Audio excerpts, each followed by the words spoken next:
नमस्कार दोस्तों, स्वागत है आपका।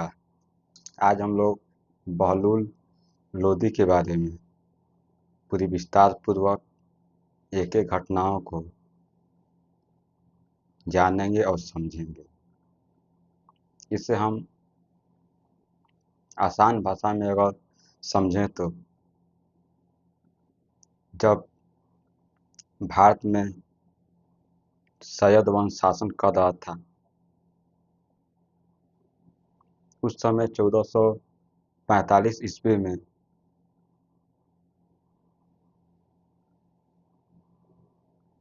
अलाउद्दीन आलम शाह गद्दी पर बैठे, लेकिन वो बहुत ही कमज़ोर शासक थे, जिनको दरबार में अमीर और सरदार मिलकर गद्दी पर बैठाए हुए थे। केवल वह कठपुतली मात्र के सुल्तान थे। वह जो भी दरबार में निर्णय लिए जाते थे, जो भी कुछ कदम उठाए जाते थे, वो सब आमिर और जो भी सरदार हैं वो सब ही निर्णय लेते थे। मतलब सुल्तान का कोई रोल नहीं था उसमें। धीरे धीरे समय बीतता गया। उस समय सरदारों का प्रमुख बहलूल लोदी हुआ करते थे, जिनका दरबार में बहुत ही वर्चस्व दिखाई दे रहा था।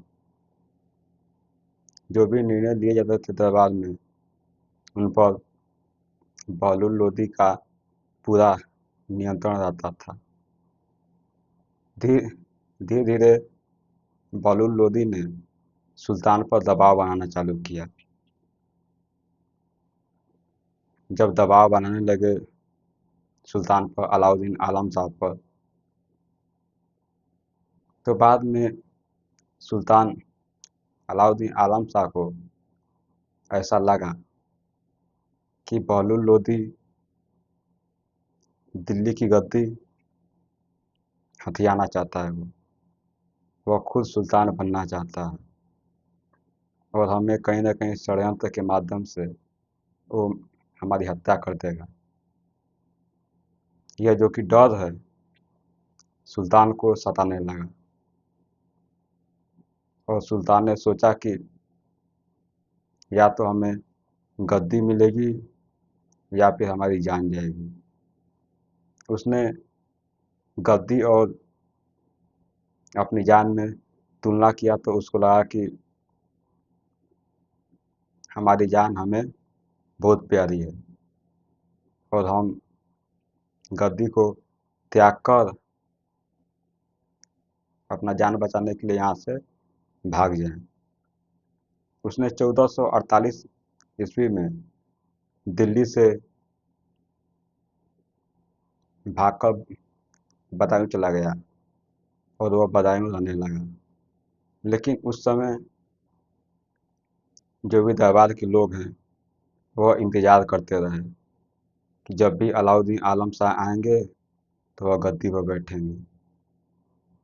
धीरे धीरे काफ़ी समय बीत गया। जब दरबारियों को लगा कि अब वह नहीं आएंगे तो उन्होंने कहा कि दिल्ली का सिंहासन कब तक खाली रहेगा, किसी न किसी को हम लोग बैठा दें। तो उस समय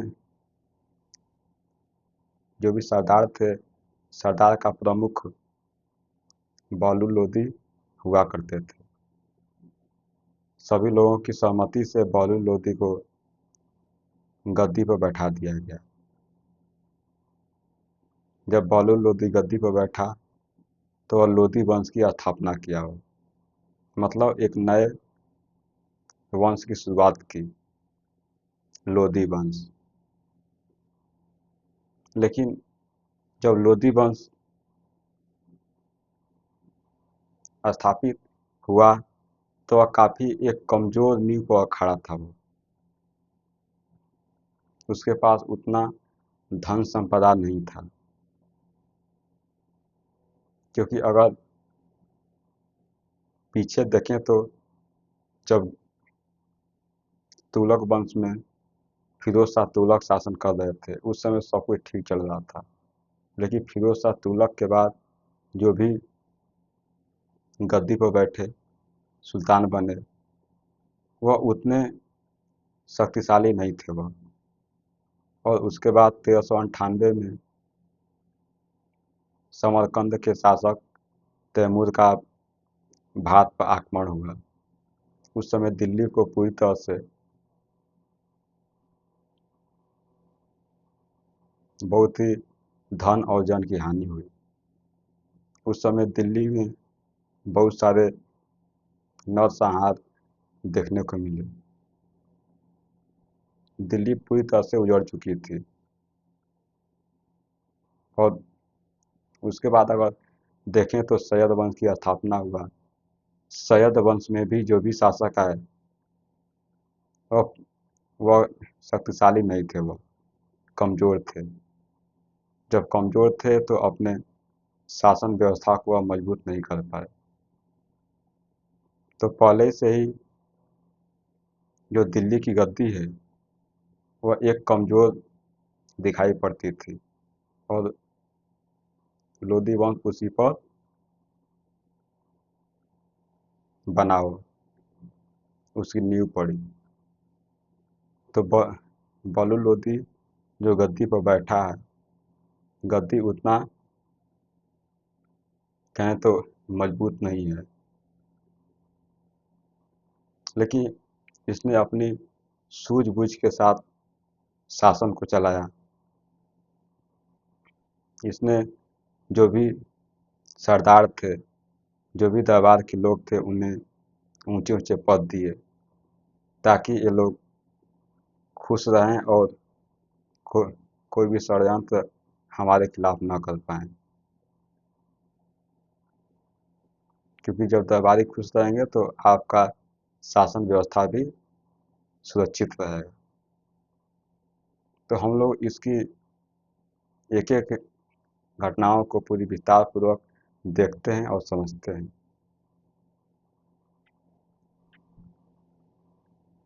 परिचय अगर हम देखें तो 14वीं शताब्दी के अंत और 15वीं शताब्दी की शुरुआत तुगलक वंश कमजोर हो चुका था, जिसकी हम लोग बात कर रहे थे कि तुगलक वंश कमजोर हो चुका था, क्योंकि फिरोज शाह तुगलक के बाद कोई भी ऐसे शासक नहीं आए जो कि शक्तिशाली हों और वह तुगलक वंश को अंतिम समय में वह एक मजबूती दे पाए। तुगलकों के बाद सैयद वंश 1414 से 1451 आया, लेकिन सैयद शासक कमजोर साबित हुए। जब तुगलक वंश की समाप्ति हुई, उसके बाद सैयद वंश की स्थापना हुई। सैयद वंश भी 1414 से लेकर 1451 तक शासन किया, लेकिन उसमें कोई ऐसे शासक नहीं आए जो कि शक्तिशाली हों और अपने शासन व्यवस्था का विस्तार कर सकें। जितने भी आए, कमज़ोर शासक आए। जब कमज़ोर शासक आएंगे तो कोई भी विस्तार नहीं कर पाएंगे आप। और उसके बाद लोधी वंश की स्थापना हुआ। तो जब पहले से ही वंश कमज़ोर आ रहा है तो लोधी वंश भी क्या होगा, कमज़ोर होगा, स्वाभाविक बात है। और भी देखते हैं। अंतिम शासक अलाउद्दीन आलम शाह ने शासन की जिम्मेदारी संभालना के बजाय आराम की जिंदगी चुनी। जो अलाउद्दीन आलम शाह है सैयद वंश का, उसने जब 1445 ईस्वी में गद्दी संभाली हो, लेकिन उसने खुद को एक कमज़ोर पाया। मतलब वह एक कमज़ोर सुल्तान था। वह इतना मजबूत नहीं था कि वह अपना निर्णय खुद ले सके। और जब बहलू लोधी उस पर दबाव बनाया तो वह उस दबाव को झेल नहीं पाया और उसने गद्दी छोड़कर बदायूं चला गया। और भी देखते हैं।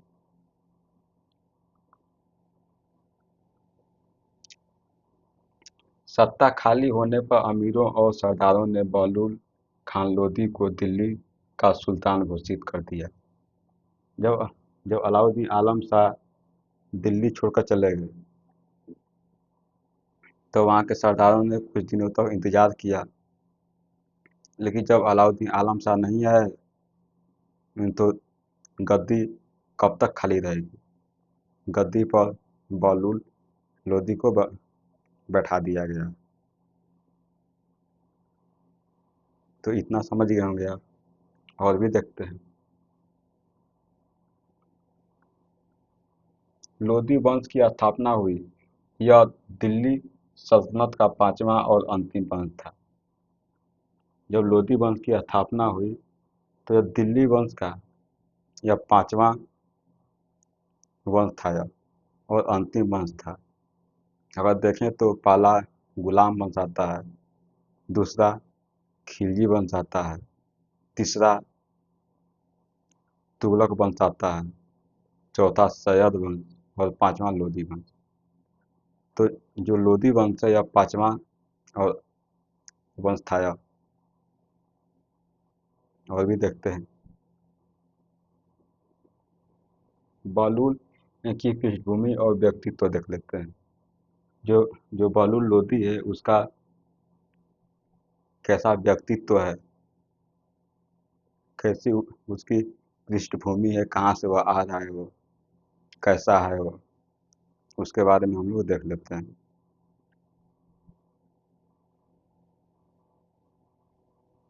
देखें तो बहलूल लोधी एक अफगान सरदार था।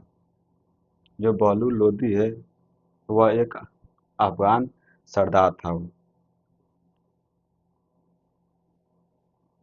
फिर देखते हैं। और भी उसकी जाति पश्तून अफगान लोधी जनजाति से थी। जो उसकी जनजाति है वह पश्तून और अफगान की जनजाति थी। वो काफ़ी युद्ध में काफ़ी पारंगत था वो। सारे युद्ध कौशल में वह निपुण था वो। और युद्ध लड़ने के लिए वह बहादुरी के साथ वह लड़ता था वो। क्योंकि जब सैयद वंश की शासन व्यवस्था चल रही थी तो उस समय बहलूल लोधी ने अपने आप को बहुत ही शक्तिशाली और युद्ध की रणनीति में अपना महत्वपूर्ण भूमिका निभाया था। उस समय काफ़ी चर्चित था। तो यह बहादुरी के लिए भी बहलूल लोधी जाना जा रहा है और पहले से ही बहादुर था ये।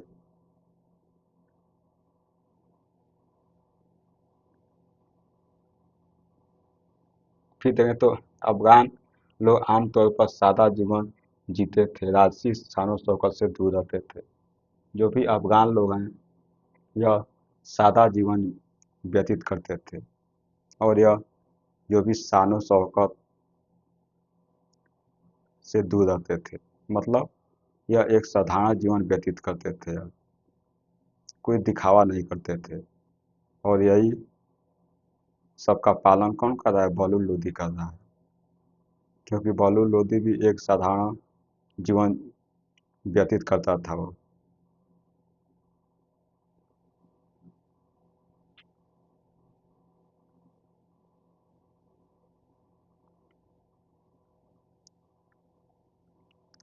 बहलूल भी इसी परंपरा का पालन करता था, साधारण भोजन, सैनिक जीवन और जनता के बीच रहना।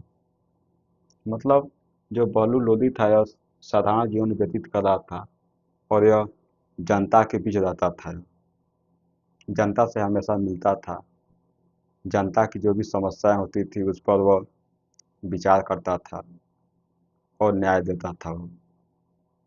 मतलब कि वह जनता से वह दूरी नहीं बनाया वो, जनता को भली भांति वो समझता था वो। और जब ऐसा कोई सुल्तान होता है तो जनता भी उससे प्रेम करती है। तो बहलूल लोदी से भी लोग प्रेम करते थे और सब कुछ ठीक चल रहा था। जो भी जनता थी वह खुशहाल थी, क्योंकि बहलूल लोदी जनता का भी ख्याल रखता था, ध्यान रखता था। उसमें 3 प्रमुख गुण थे। सैन्य शक्ति, उसमें 3 प्रमुख गुण थे। पहला, सैन्य शक्ति। वह देखिए तो युद्ध में वह पारंगत था। वो युद्ध की सारी नीतियां जानता था। वो देखें तो लड़ाई में साहसी और अनुभवी था।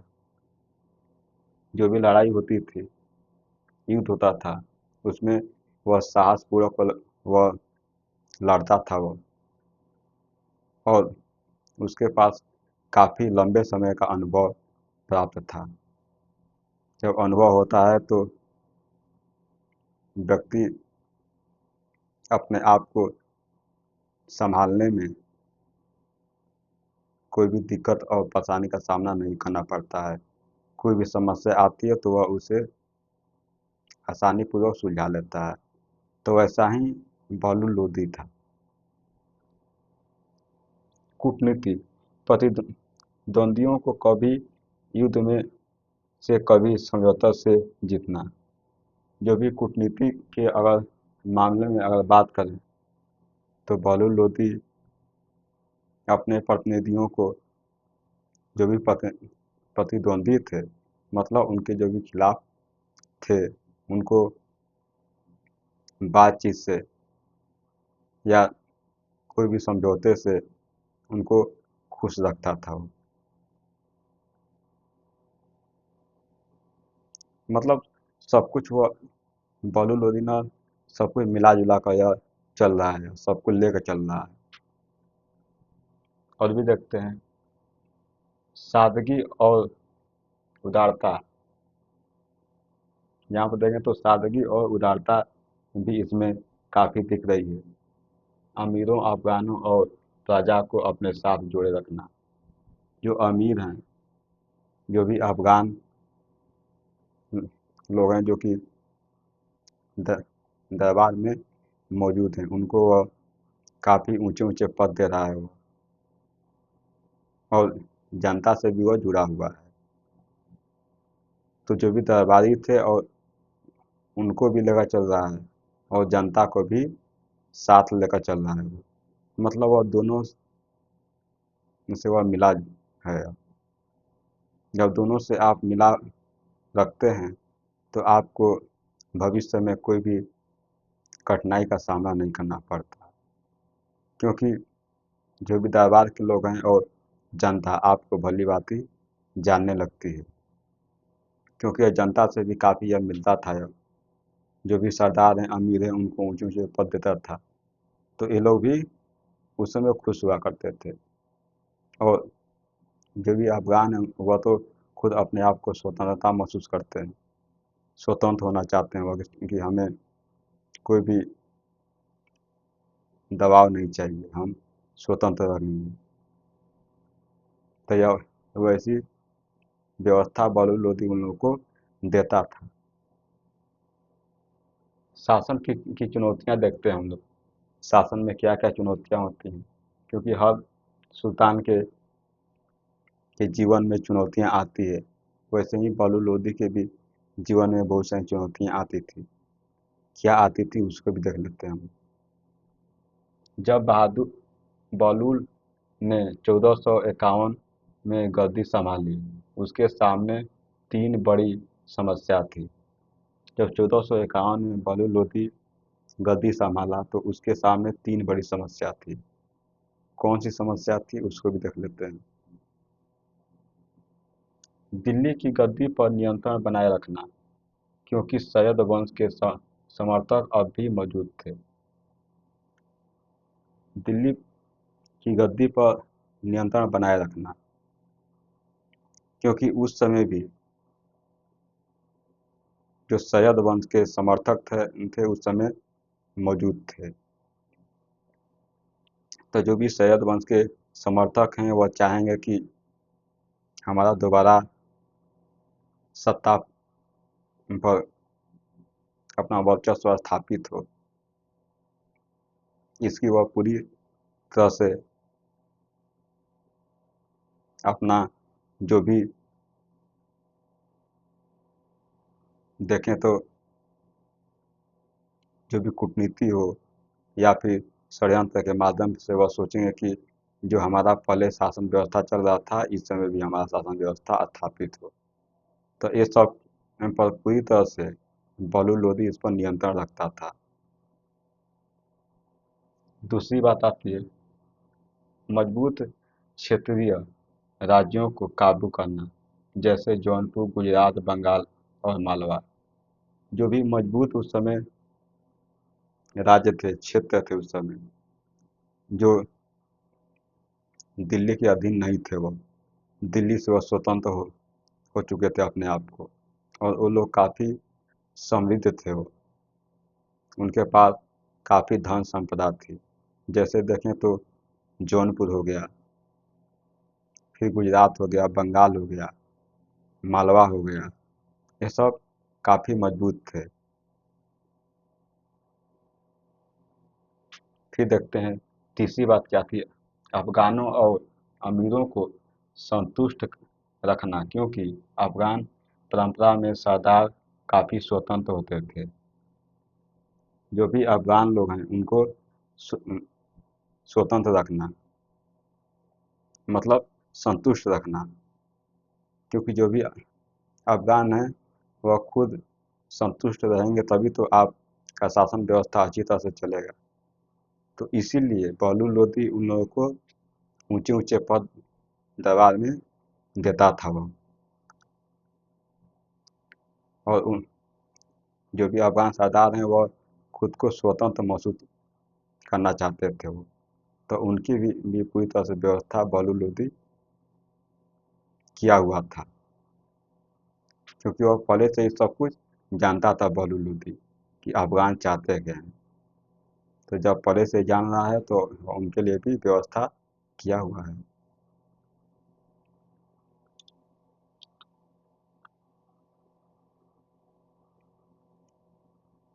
जौनपुर का संघर्ष सबसे बड़ी उपलब्धि। जो जौनपुर था उस समय बहुत ही यह भी समृद्ध था, यह शक्तिशाली था, और जौनपुर ऐसा क्षेत्र था कि वह कई बार दिल्ली पर कब्जा जमाने के लिए, दिल्ली की गद्दी हथियाने के लिए वह कई बार आक्रमण करता था। मतलब कि सुल्तान और जौनपुर के शासक हैं उनमें हमेशा मुठभेड़ होता रहता था। लेकिन फिर क्या हुआ, 1479 ईस्वी में एक बहुत ही बड़ी घटना घटी। जौनपुर और लोधी वंश में कुछ मुठभेड़ हुए। जब मुठभेड़ हुआ उस समय मतलब कि कोई झड़प हुई, उस समय लोधी वंश विजयी रहा, मतलब कि जौनपुर हार गया। जौनपुर का शासक है वो हार गया वो, और लोधी वंश जीत गया। तो जब लोधी वंश जीत गया तो जौनपुर लोधी वंश के अधीन हो गया। तो इसको हम लोग पूरी विस्तार पर देखते हैं। दिल्ली के लिए सबसे बड़ा खतरा था सरकी वंश का जौनपुर। दिल्ली के लिए सबसे बड़ा खतरा था सरकी वंश का जौनपुर, क्योंकि जौनपुर में सरकी वंश ही शासन कर रहा था। सरकी शासक हुसैन शाह सरकी बहुत महत्वाकांक्षी था, और वह खुद को दिल्ली का प्रतिद्वंदी मानता था। जो सरकी शासक है हुसैन शाह, वह खुद को दिल्ली का प्रतिद्वंदी मानता था वो, क्योंकि उसकी नज़र दिल्ली की गद्दी पर लगी हुई थी। वह चाहता था कि हम भी दिल्ली की गद्दी पर बैठे हैं। तो हमेशा संघर्ष होता रहता था। हुसैन शाह और जो दिल्ली दरबार के बीच हमेशा संघर्ष होता रहता था। और भी देखते हैं, कई बार बहलूल और हुसैन शाह के बीच संघर्ष हुए। बहुत बार ऐसा मौका आया जब हुसैन शाह और बहलूल लोदी के बीच संघर्ष हुआ, युद्ध हुआ, लेकिन उसका कोई मतलब नहीं निकला। लेकिन 1479 में एक संघर्ष हुआ, देखते हैं उसको। 1479 में निर्णायक युद्ध हुआ। 1479 में एक निर्णायक युद्ध हुआ, मतलब बहलूल लोदी और जो हुसैन शाह है उसके बीच जब युद्ध हुआ उस समय, तो हुसैन शाह हार गया और हार कर वह बंगाल भाग गया। तो उस समय बहलूल लोदी विजयी रहा।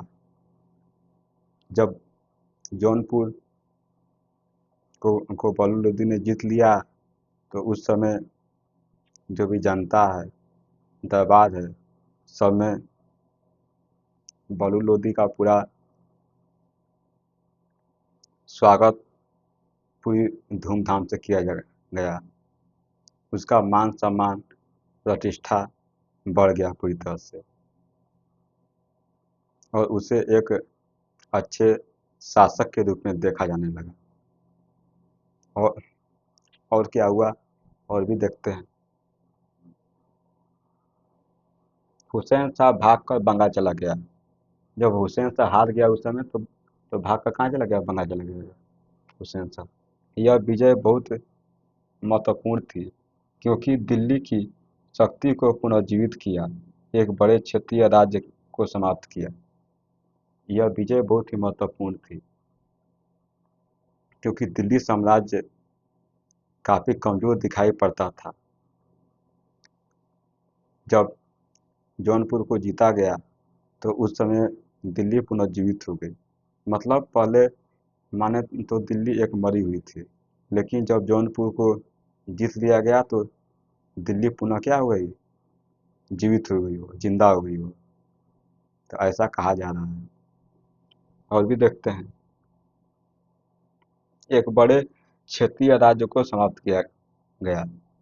जौनपुर था यह तो एक बड़े क्षेत्र था, बड़ा राज्य था यह, इसको समाप्त कर दिया गया। और जो वह स्वतंत्र था उसको समाप्त किया गया, और उसको दिल्ली के अधीन, मतलब लोधी वंश के अधीन उसको लाया गया, जौनपुर को। बहलूल को उत्तर भारत का सबसे शक्तिशाली शासक बना दिया गया। अब सभी लोग बहलूल लोधी को उत्तर भारत का सबसे शक्तिशाली शासक मानने लगे हैं, क्योंकि जौनपुर को उसने जीता। जब जीत लिया, तो उसका जो वर्चस्व है, मान सम्मान प्रतिष्ठा उसका बढ़ गया। तो जो जनता है, दरबार के लोग हैं, उसे उत्तर भारत का सबसे शक्तिशाली शासक इस समय कह रहे हैं। और भी देखते हैं, संबंध और नीतियां देख लेते हैं कि संबंध कैसे थे और नीतियां क्या थी। बंगाल, गुजरात, मालवा जैसे राज्यों से युद्ध नहीं किया, बल्कि शांति बनाए रखी। जो बंगाल है, गुजरात है, मालवा है, ये सबसे युद्ध नहीं किया, शांति बनाए रखी। क्यों बनाए रखी? क्योंकि बहलूल लोदी जानता था कि दिल्ली अभी उतनी मजबूत नहीं है कि हम इन सब पर हमला करें। मतलब कि वह भारत पर वह अभी कब्जा नहीं करना चाहता था वो, क्योंकि वह जानता था कि दिल्ली अभी कमज़ोर है। जब आप कमज़ोर हैं, तो किसी के साथ अगर युद्ध करते हैं, तो कहीं न कहीं हारने और गलत परिणाम आने का संभावना सबसे अधिक होता है। तो यह बहलूल लोदी पहले से यह महसूस कर रहा है। देखते हैं और भी, उसने समझ लिया कि दिल्ली की स्थिति अभी इतनी मजबूत नहीं है कि पूरे भारत पर कब्जा किया जा सके। बलू लोधी ऐसा महसूस कर रहा है कि दिल्ली अभी उतना मजबूत नहीं है कि पूरे भारत पर कब्जा किया जा सके, क्योंकि जब आप कमज़ोर होते हैं तो आप मजबूत के खिलाफ नहीं लड़ते हैं, क्योंकि जब आप कमज़ोर हैं और मजबूत के साथ लड़ेंगे तो कहीं ना कहीं खुद को संकट में डालने की स्थिति पूरी तरह से बन जाती है। तो यह बलू लोधी कोई भी संकट मोल लेना नहीं चाहता था। और भी देखते हैं उसकी नीतियां, देख लेते हैं उसकी नीतियां क्या थी बलू लोधी की। अनावश्यक युद्ध न करना, अनावश्यक युद्ध मत करना, मतलब कि जब तक बातचीत से मामला अगर सुलझ जाता है तो ठीक है, जब तक और जब तक आखिरी समय न आ जाए कि बातचीत से अब मामला नहीं सुलझेगा, तब तक आपको युद्ध नहीं करना है। मतलब यह बातचीत को सबसे अधिक महत्व देता था। जब बातचीत से कोई भी समस्या सुलझ जाती थी तो ठीक है, जब नहीं सुलझती थी तो आखिरी जो निर्णय था वह युद्ध था। तो यह बात विचार को यह बहुत अधिक महत्व देता था, और देना भी चाहिए। जरूरत पड़ने पर ही शक्ति का प्रयोग करना। अगर कोई अगर बात से मान जाए तो ठीक है, अगर बात से नहीं मानता है तब आप शक्ति का अपने प्रयोग कर सकते हैं। तो यह बलू लोधी काफ़ी सूझबूझ के साथ यह शासन व्यवस्था को चला रहा है। और भी देखते हैं उसने अपने शासन को स्थिर करने के लिए अफगान सरदारों को सेना और प्रशासन में ऊंचे पद दिए। बलू लोधी अपने शासन व्यवस्था को स्थिर बनाने के लिए, मतलब कि हमारा शासन व्यवस्था अच्छी तरह से चल सके, कोई बीच में समस्या न आए, इसके लिए अफगान जो भी सरदार थे, जो भी दरबार के लोग थे, उनको खुश रखना बहुत ही जरूरी था। तो इसने उनको ऊंचे ऊंचे पद दिए। जब ऊंचे ऊंचे पद दिए गए तो वो लोग खुश रहे और शांतिपूर्वक सब कुछ चलता रहा, और बलू लोधी अपना शासन करता रहा, मतलब स्थिर तरीके से। अगर ऊंचे पद नहीं देता तो वो लोग षड्यंत्र करते हुए, तो षड्यंत्र इस समय नहीं हो रहे हैं। जब षड्यंत्र नहीं हो रहे हैं तो इसकी वजह है कि जो बलू लोधी है वह सबको लेकर चल रहा है, वो सबका सम्मान कर रहा है।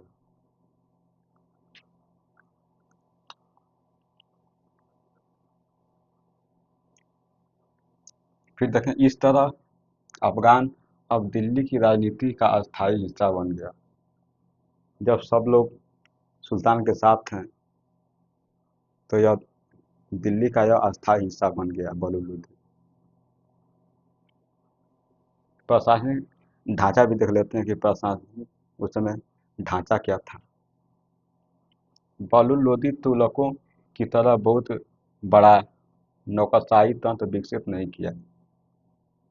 बलू लोधी तुगलकों जैसा कोई बड़ा नौकरशाही विकसित नहीं किया, और यह सामान्य तरीके से यह चलाता रहा है। तो यह भी नौकरशाही पर उतना ध्यान नहीं देता था, जैसे इस समय की नौकरशाही आप देख रहे हो कि हर एक जिला में एक एक डीएम होते हैं। तो वैसा वह नहीं करता था, क्योंकि छोटे छोटे अधिकारी भी उसको चला रहे थे उस समय। उसका शासन अफगान जनजाति परंपरा पर आधारित था।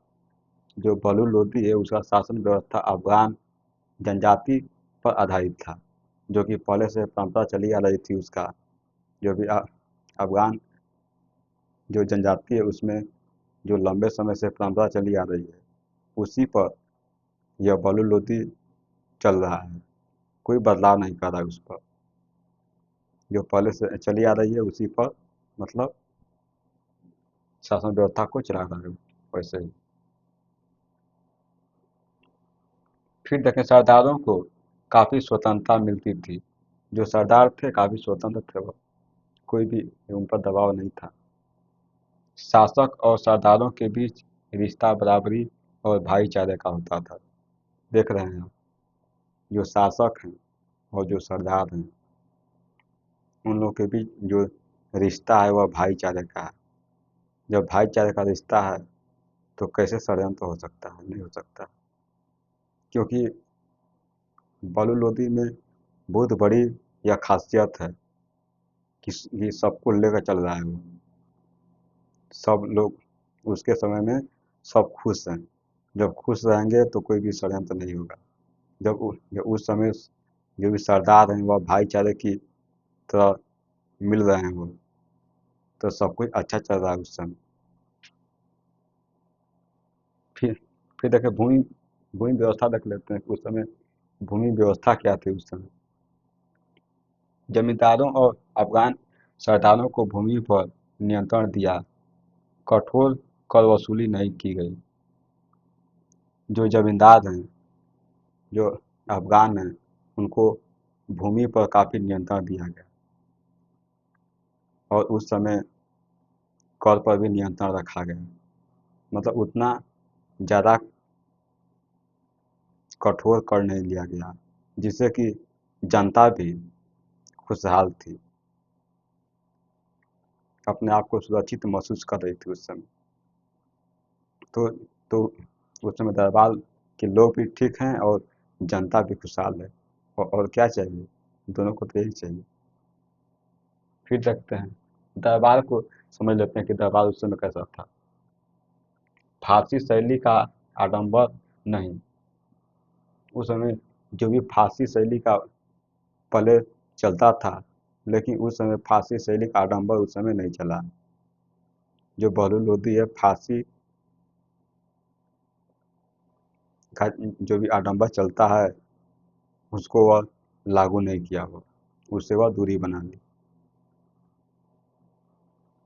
सरदार दरबार जिसमें अफगानी परंपरा झलकती थी। जो भी सरदार सरदार दरबार था उसमें पूरी तरह से अफगानी परंपराएं दिखती थी। जिस जनजाति से से बलू लोदी आता था उसकी सब कुछ उसमें दिखती थी, क्योंकि अफगानी था बलू लोदी। और अफगानी परंपरा दिल्ली दरबार में उस समय पूरी तरह से दिखाई दे रही थी। तो अपने जो जनजाति है उसका वह पूरी तरह से सम्मान कर रहा है, ध्यान रख रहा है। और भी देखते हैं,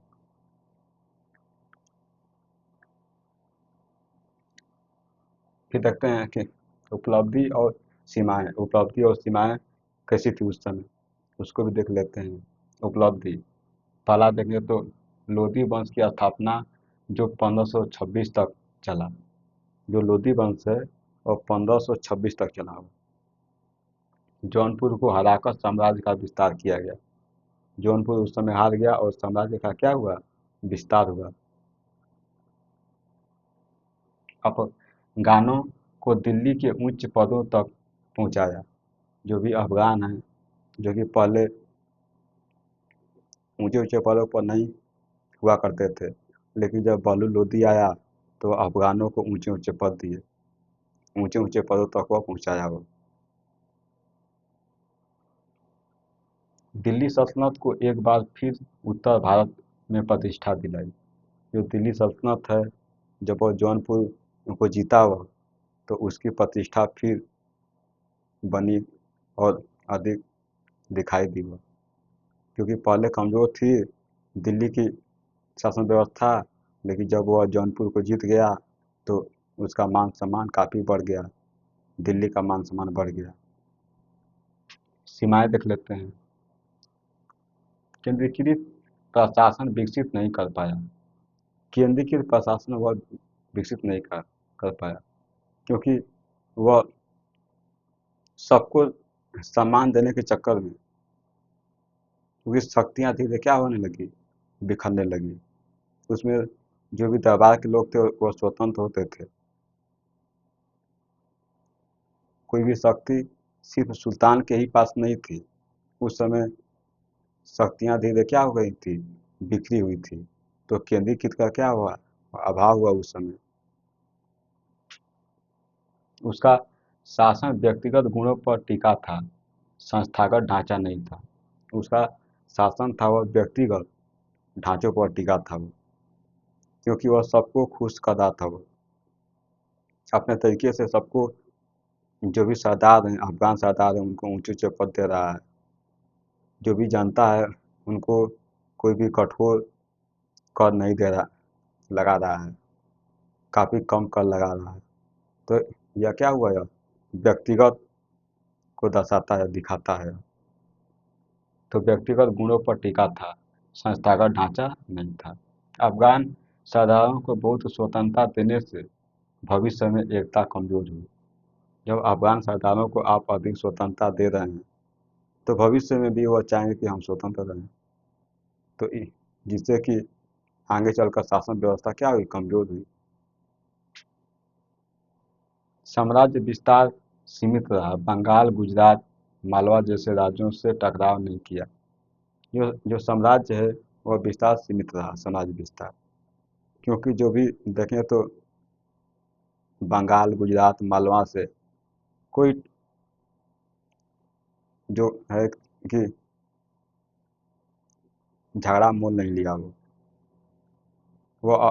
केवल जौनपुर को ही अपने साम्राज्य में मिलाया वो, और बाकी वो लालच नहीं किया कि हम कमज़ोर हैं, उतना शक्तिशाली नहीं है कि हम सबको अपने शासन व्यवस्था के अधीन वो ला सके। वो तो उतना विस्तार वो नहीं किया। वो किसी से वो झगड़ा मोल नहीं लिया। वो केवल जौनपुर को ही अपने में मिलाया। वो फिर देखते हैं मृत्यु और उत्तराधिकारी। मृत्यु और उत्तराधिकारी भी देख लेते हैं। बहलूल लोदी का निधन 1489 में हुआ। बहलूल लोदी है, उसका मृत्यु 1489 ईस्वी में हुआ। उसके बाद उसका बेटा सिकंदर लोदी गद्दी पर बैठा। जब बहलूल लोदी की मृत्यु हुई तो उसका बेटा सिकंदर लोदी गद्दी पर बैठा। तो आप बहलूल लोदी को पूरी विस्तार पूर्वक एक एक घटनाओं को समझे होंगे। मिलेंगे अगले लेक्चर में। तब तक के लिए आपका बहुत बहुत धन्यवाद।